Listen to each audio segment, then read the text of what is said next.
Oiê, a gente está aqui para a terceira aula de português de figuras de linguagem. E agora a gente vai falar das figuras de linguagem de palavras, aquelas que mexem com o sentido das palavras. Né? Então presta atenção nessa frase. E flutuou no ar como se fosse um príncipe. O como aí é a palavrinha-chave, ele está fazendo o quê? Uma comparação. Está comparando a forma como flutuou no ar com a forma como um príncipe flutuaria, talvez. É uma figura muito usada em poemas, textos poéticos, mas no dia a dia também, né? Até para falar com as pessoas, às vezes a gente compara uma coisa com a outra, né? Então eu costumo falar que a minha filhinha mais nova, quando passa pela sala de casa, ela parece um furacão, um trator, porque ela sai mexendo em tudo. A hora que eu vejo, parece como se tivesse passado um tsunami. Então, minha bebê é como um tsunami quando passa pela sala de casa, né? E eu tô fazendo aqui uma comparação. É claro que ela não tem nada a ver com o tsunami, mas a bagunça que ela deixa para trás é como se tivesse passado um tsunami por ali. Comparação. Percebe que são figuras que a gente não usa só num texto poético, a gente usa no nosso dia a dia também, né? E a diferença entre comparação e metáfora é que na comparação a gente deixa claro que está fazendo uma comparação. Então, como se fosse, né? E na metáfora eu não deixo claro que isso é uma comparação, mas eu faço uma comparação. Então, meu pensamento é um rio subterrâneo. Claro que meu pensamento não é um rio. Então, eu estou fazendo aí uma metáfora, estou usando uma palavra, estou fazendo uma comparação, mas é uma comparação mais direta, né? Não tem os termos como se fosse. A terceira figura de linguagem que eu quero falar para vocês é a catacrese. Catacrese é quando você não tem um termo para dar para um nome para dar para aquilo e você usa uma palavra emprestada. Então, por exemplo, quando você fala dente de alho, é claro que alho não tem dente. Dente significa essas coisinhas que a gente tem dentro da boca. Mas quando falam dente de alho é porque deram um nome de dente para aquilo.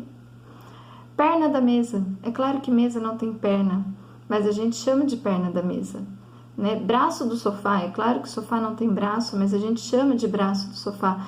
Então percebe que a gente emprestou um nome que existe para um determinado termo? Isso é catacrese. Metonímia é uma que eu gosto muito, porque ela não é exatamente uma comparação, porque tem relação entre as duas coisas.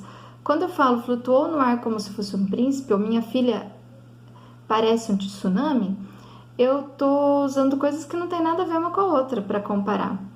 Agora, quando eu falo eu vivo do meu trabalho, é claro que eu não vivo do meu trabalho.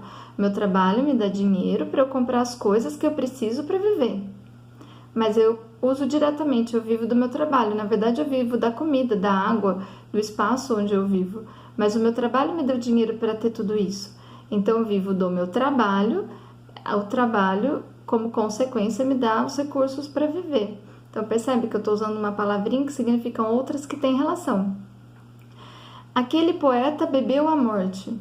Talvez ele tenha bebido um veneno que causou a morte. Talvez ele tenha... Não sei exatamente o que ele bebeu, mas ele não bebeu a morte porque a morte não se bebe. Então, a morte foi consequência daquilo que ele bebeu. E eu estou usando uma coisa no lugar de outra, mas elas têm relação. Entendeu?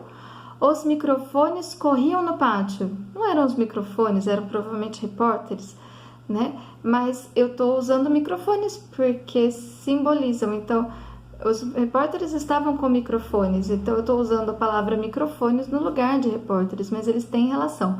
Então, não é exatamente uma metáfora, é uma metonímia. Metonímia porque eu estou usando uma palavra para falar de outra no lugar de outra, mas elas têm relação, tudo bem? E aí a última que a gente vai falar nessa aula é a sinestesia. A sinestesia eu acho muito linda porque ela mistura sensações. Como quando minha mãe fala assim, nossa, que voz ardida. Voz é um som, ardida é um gosto. Então você misturou paladar com audição, muito estranho isso, né? Que voz ardida. Né? Ela quis dizer qualquer outra coisa menos ardido, mas deu para entender o que ela quis dizer.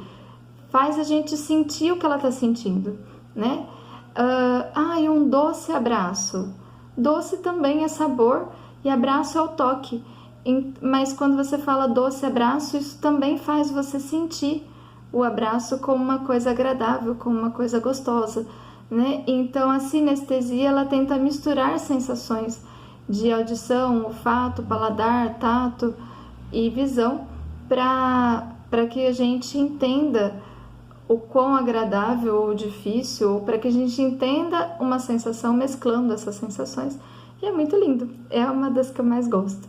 Então vamos buscar alguns textos nos exercícios que usam sinestesia, porque é muito agradável de ouvir, tá bom? Tchau, tchau, próximo e último vídeo daqui a pouco.